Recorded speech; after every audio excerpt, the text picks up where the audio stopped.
time travel as a gimmick is super difficult to pull off without massive continuity issues. So my question to you, and I'll start with you, Josh, on this one, is do you see any continuity issues in Back to the Future? I do not. And here's why. I think Zemeckis put down a really good format. I have not seen anything like it before it that they stuck to, which was that you travel through time, not through space. Or, right, like what we've seen before, like if you watch like Bill and Ted, they can travel to wherever, whenever.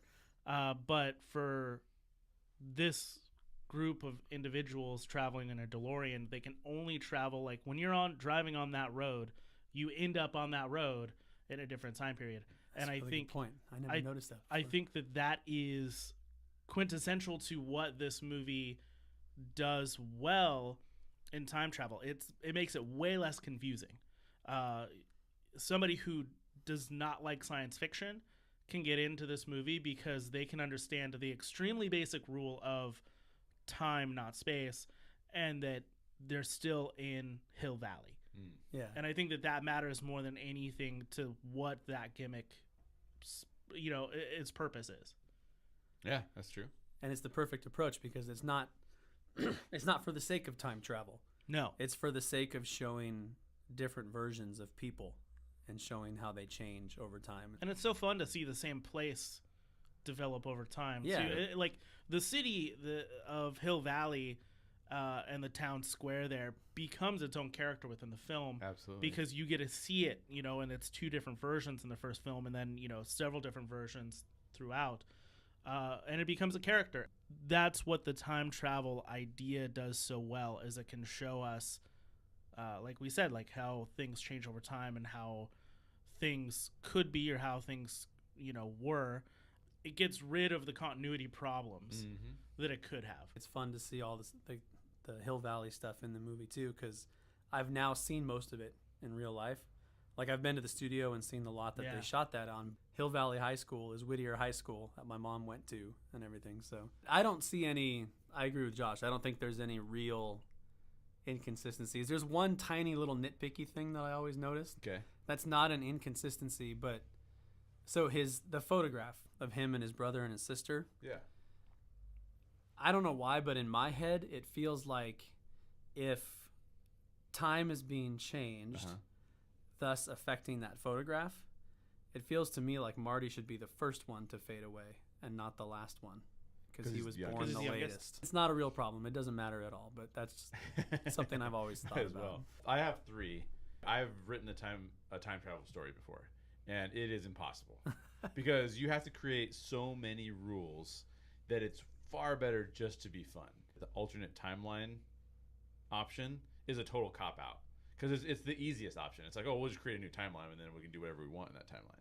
Before I start to pick on this movie a little bit, I would say it's really fantastic. Here's where time travel gets really dicey, right? A time machine is built at some time. Right. If Marty is in 1985 and sees the DeLorean for the first time, that means Doc built it in 1985. But if Doc sees the time machine in 1955, how does that change the future effect of the time machine? Like, was he inspired to build the time machine because he saw the time machine in 1955? Yeah, they say that in the film.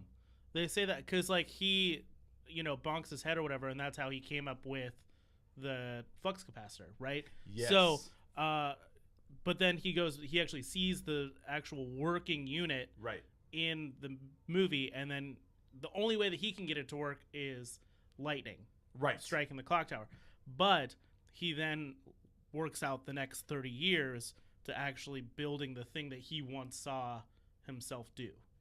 Right. So that's that would be the continuity issue. So he couldn't build it originally without having first seen it.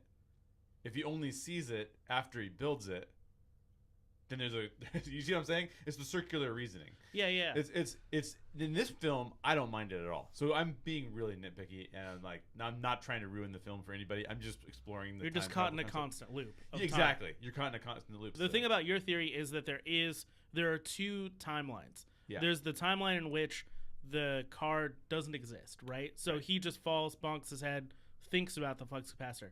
The second timeline then becomes he sees the car, Yep. and then therefore is in just this constant loop of time travel back and forth. Right. Which can happen. Yeah. That would definitely happen, I think. But you need to know that there were both the two of them Exactly. beforehand, and that there will never be a third one unless you once again travel back to that time period, and then now you're stuck on the third loop. Exactly. And I think the movie does make an excuse for my number 3 problem by saying that when he shows up again in 1985, it's like a much more advanced DeLorean. Meaning that, let's just say that he built the first DeLorean in 1985, and he built it having no prior knowledge of any sort of DeLorean or ever seeing a DeLorean ever, right? Then when Marty goes back in the DeLorean, sees past Doc with the DeLorean, past Doc goes, a DeLorean is a great option. I'm going to start building to this. Theoretically, he would build to it faster than he built in the original timeline. Right. Which then, at the end of the movie, shows that that's possible because he builds a more sophisticated DeLorean. True. But you that's could say after it that he's way. been to the future. I know. That you could argue that's part of it too. So it just depends on how you want to take it. That is part of it. I mean, he's been to the future and made upgrades. Yeah, so you're saying that that's not an excuse. I don't think so. I mean, I don't think Mr. Fusion exists in 1985. I think he got that from the future. My second one, this one is not as bad to me because it's not as big of a continuity issue, but Marty takes his father's advice to offer it back to his father in the past. And it's not a problem because ultimately, like, Marty could offer that advice. That's not a big deal.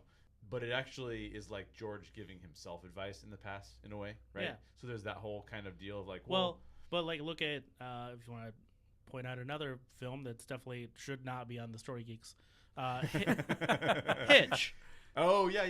You know, like, we are, as humans, I think we are more likely to give advice than to follow our own advice. Yeah, And so it takes Marty giving him his own advice that's true. to be like, okay, yeah, you're right. Why didn't I think of that? Oh, I would tell you that, but I should follow it. That's true. And that's why that one is like a minor complaint for me. The most egregious one is not relevant to the storyline at all. But it is relevant to our culture.